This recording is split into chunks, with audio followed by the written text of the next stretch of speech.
Hey guys, welcome back to my channel. So today I want to talk about something that I feel like a lot of people don't really talk about, although people are kind of opening up and being more honest in the most recent years, and it's taken me a long time to feel ready to talk about it, but I also just need to get it off my mind. And I actually already filmed this video about a month ago, and I think just because I was so full of nerves and put so much pressure on myself to get it right that I kind of just rambled on for about 40 minutes and it didn't really make any sense. So here we go. This is me talking about my struggle with an eating disorder. I think these kind of subjects, especially surrounding mental health, are so difficult to talk about, especially as there's still so much misunderstanding and judgment about it, and people don't feel like they can talk about it. But I want to start 2023 off by being honest, and I also feel like by talking about this, it will help me to move forwards as well. So I just want to say now that if you struggle with an eating disorder or any kind of mental health and you think that this video will be triggering for you, please just click off it now, because I don't want to trigger you or make things worse by anything that I mention in this video. So I can't really say that I remember a clear point in my life that triggered my eating disorder, but one moment sticks out really clearly in my mind. I've always grown up loving food. I don't really ever remember having problems with food. I was diagnosed with autism when I was 16, I think it was, and my whole life I'd kind of been a very picky eater anyway, from what I kind of can gather. So I've already struggled kind of in a different way with food, but never really in this way. So I just remember this one time I was on my way home and I thought, oh, I'll just, I'll catch a bus at the further bus stop. I'll just get on a bit further on than I normally would, and I'll just walk it, because why not? And I remember I had my favourite crackers in my bag and telling myself I couldn't eat a cracker unless I'd burned that many calories from walking, and I would constantly check my watch. I had a fitness watch, and it didn't really occur to me that that was not normal. I guess a lot of people sure tend to have diets and they set goals and they want to burn this amount of calories in a day and blah blah blah, but never because they feel like they have to. And it didn't kind of click to me that I wasn't doing it for the right reasons.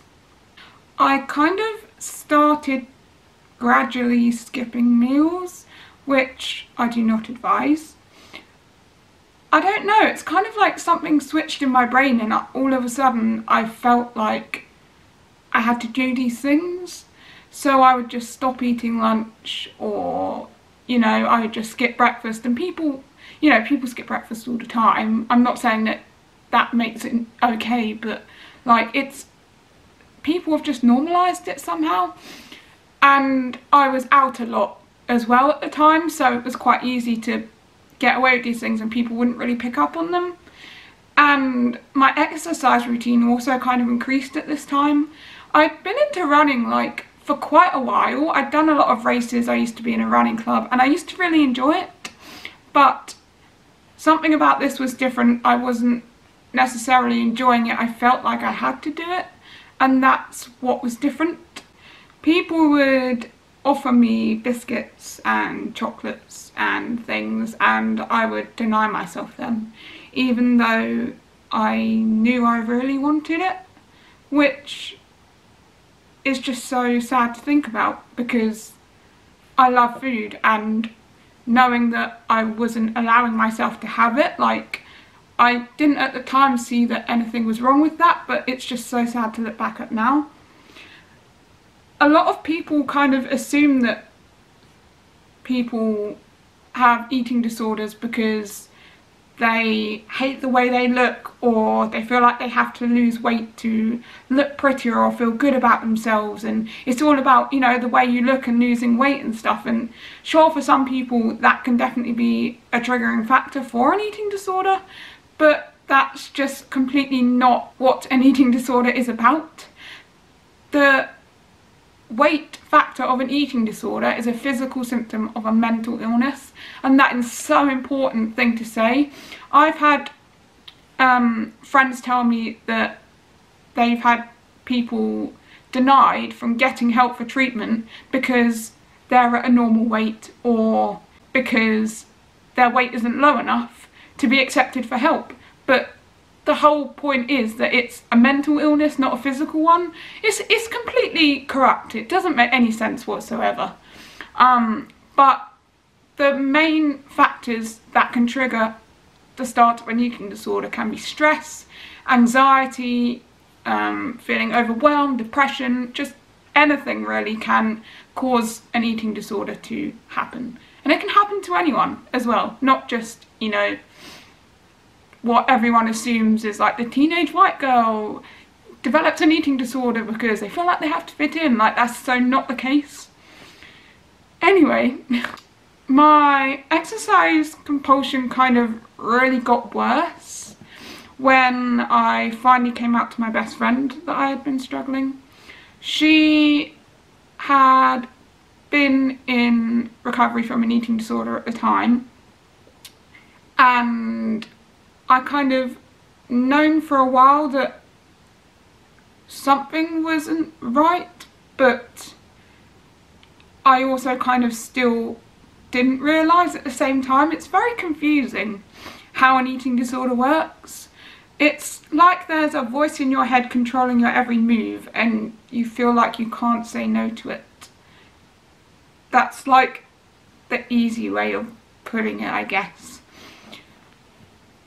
People think that just by saying, oh, eat this and you'll be okay, they just think, you know, if you can choose to recover, then clearly you chose to have an eating disorder, and that's not the case whatsoever. It's not as easy as just saying eat this and you'll be recovered. Like, completely not, because if that was the case, people wouldn't develop eating disorders in the first place.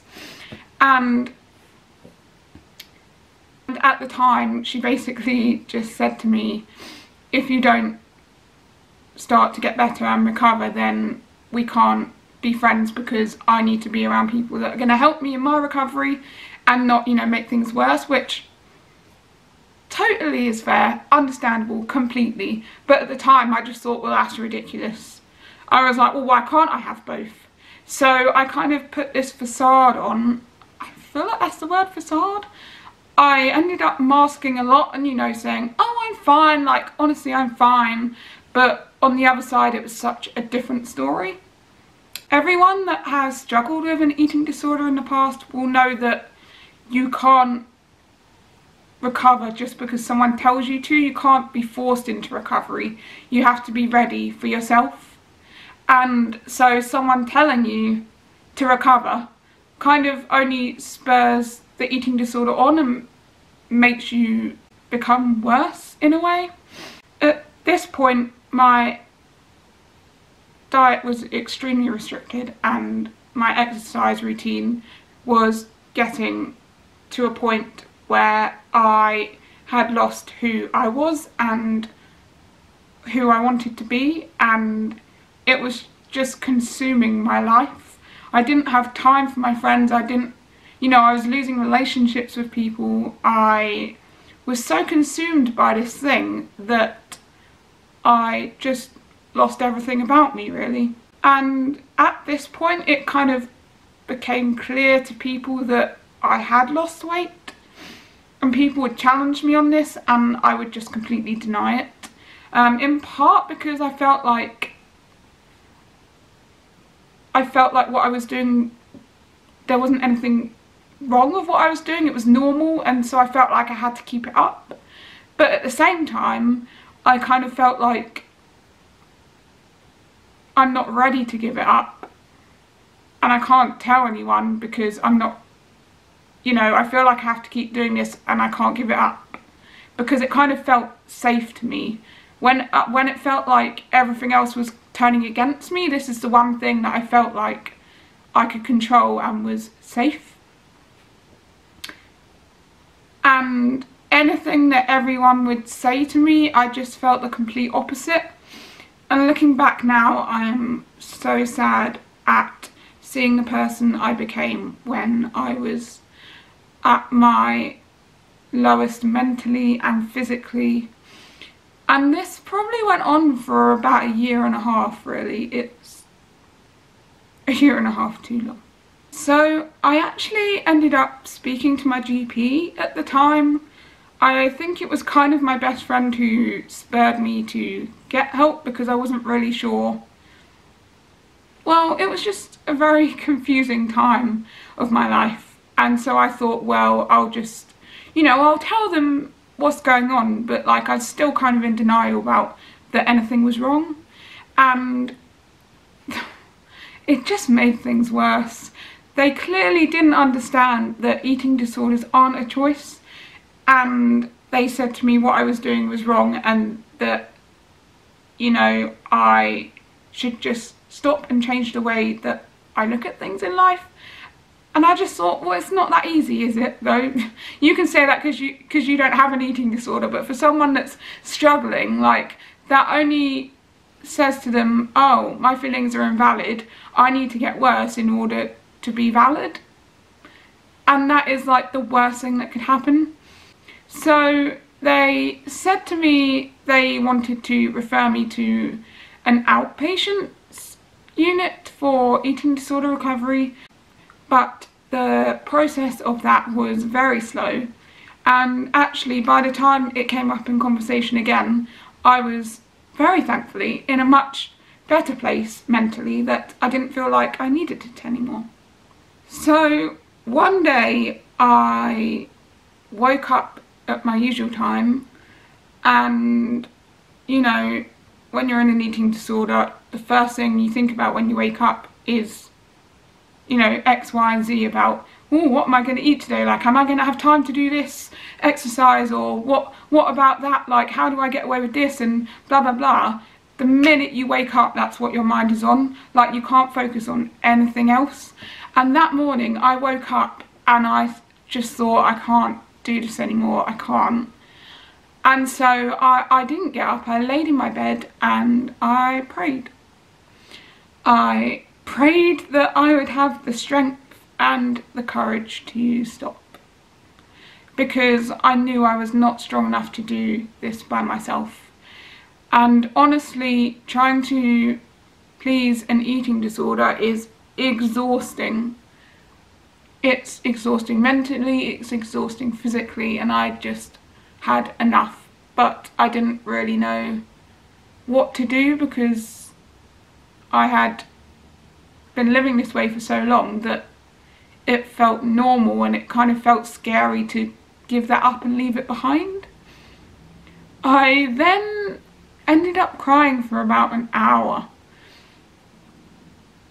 I had just had enough. And I knew that I had tried to recover before a couple of times, but they were both very short-lived and only spurred my eating disorder on and made things so much worse. But this time I kind of knew it was different, and I knew that actually I think I was ready to get my life back. And so that day I didn't engage in my eating disorder behaviours. And of course, recovery isn't just a straight line. Like, it didn't instantly just get better from then.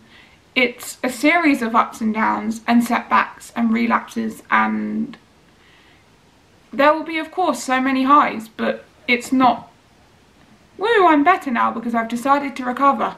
It takes a long time and a process of relearning, you know, who you are and what you are without this part of your life.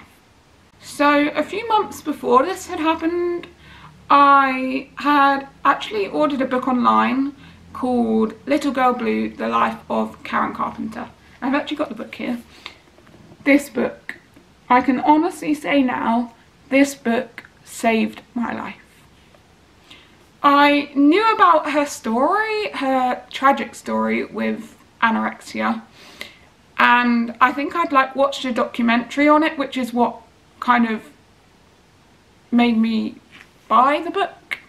And I knew that reading her story would really motivate me to want to recover and search for, you know, a better life for myself than being stuck in an eating disorder forever. And this book sat on my bookshelf for months. It came, I took it out of the Amazon packaging, I put it on my bookshelf and didn't open it for months, because I knew that as soon as I started to read this book, I would want to recover, and I just wasn't ready for it. Like I say, you can only recover when you feel ready for it. You can't force someone to recover, and I knew that I wasn't ready to give it up. But after this particular day, I opened the book and started to read it, and it really put my life into perspective. I knew that life was always going to be hard. It was never going to be easy or straightforward all the time, but that there were better ways of dealing with it than how I was at the time.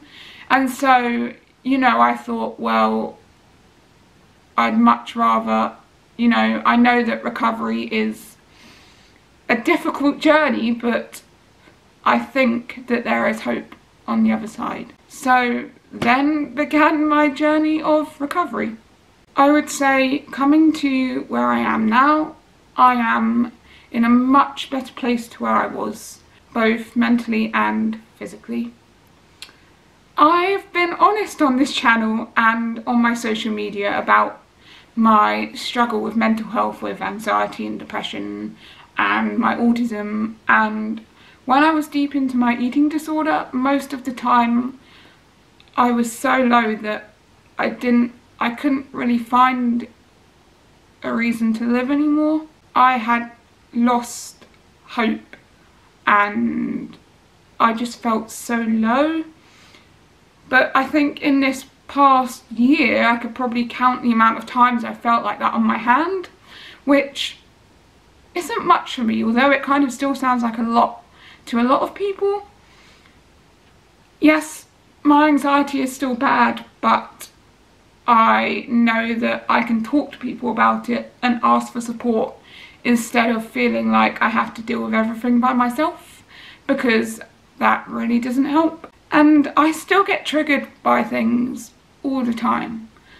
I think for some people, you know, these things will always be a struggle, but I have hope that one day it won't even affect me at all. But I think it's hard to hear people talking about weight loss and diets, which obviously is very hard to avoid, especially around New Year's and Christmas. But I am slowly learning that everyone is different and I shouldn't compare myself to other people because, well, one, it's unhealthy to compare yourself to other people, but we all have our own journeys in life, and I just need to focus on myself and do what's best for me in the moment. I think it's so hard these days to not see people publicising kind of diet culture and this idea that thinner is better and we should look a certain way or not eat certain foods. But I'm kind of trying to remind myself that actually do what you want to do and what makes you happy, and not what other people say is right. Do what's best for you.